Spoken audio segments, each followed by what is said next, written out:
কেন্দ্রীয় ব্যাংকের স্বাধীনতা নিশ্চিত করার প্রস্তাবিত বাংলাদেশ ব্যাংক অর্ডার 2025 এখন অন্তর্বর্তী সরকারের অনুমোদনের অপেক্ষায়।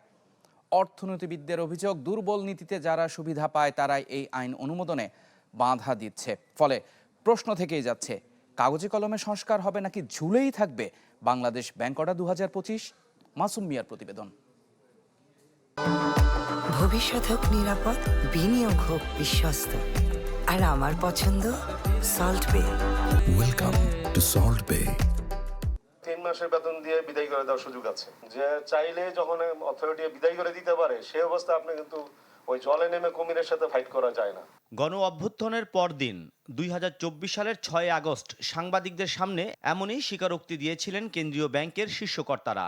বলা যায় না, বললেই হয়তো অন্যরকম রিয়াকশন হবে।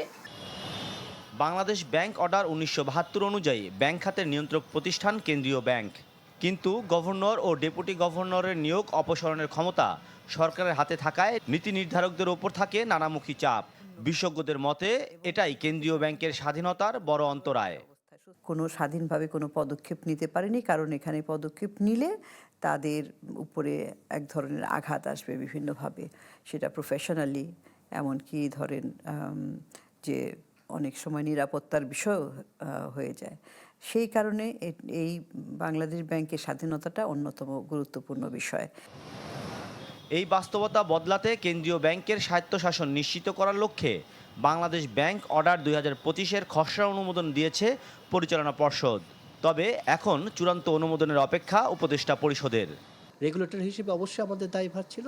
আমরা যদি অনেক আগে থেকেই কঠোর হতে পারতাম বা হতাম, তবে হয়তোবা আজকে এই খারাপ চিত্র আমাদেরকে দেখতে হতো না। একটি শক্তিশালী কেন্দ্রীয় ব্যাংক হিসেবে বাংলাদেশ ব্যাংককে যদি আমরা দেখতে চাই, তবে বাংলাদেশ ব্যাংক অর্ডারে একটা পরিবর্তন আনা দরকার। তবে আমলাতন্ত্রের প্রভাবে বাংলাদেশ ব্যাংক অর্ডার 2025 সরকারের অনুমোদন ঝুলে যাচ্ছে বলে মনে করেন এই অর্থনীতিবিদ। অভিযোগ করেন, যারা দুর্বল নীতিতে সুবিধা পাবে তারাই বাধা দিচ্ছে এই অনুমোদনে। যারা এটা থেকে উপকৃত হয়, দুর্বল নীতি থেকে উপকৃত হয়, তারাই তো এগুলোতে আসলে প্রতিবন্ধকতা সৃষ্টি করে। তো আমরা আশা করেছিলাম যে অন্তর্বর্তীকালীন সরকার এই আইনটা তারা অনুমোদন করবে।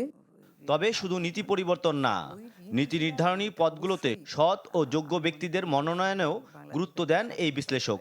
যদি একজন যোগ্য এবং সাহসী ব্যক্তি না থাকে। মাসুম মিয়া, চ্যানেল 24, ঢাকা। শাসন থাকার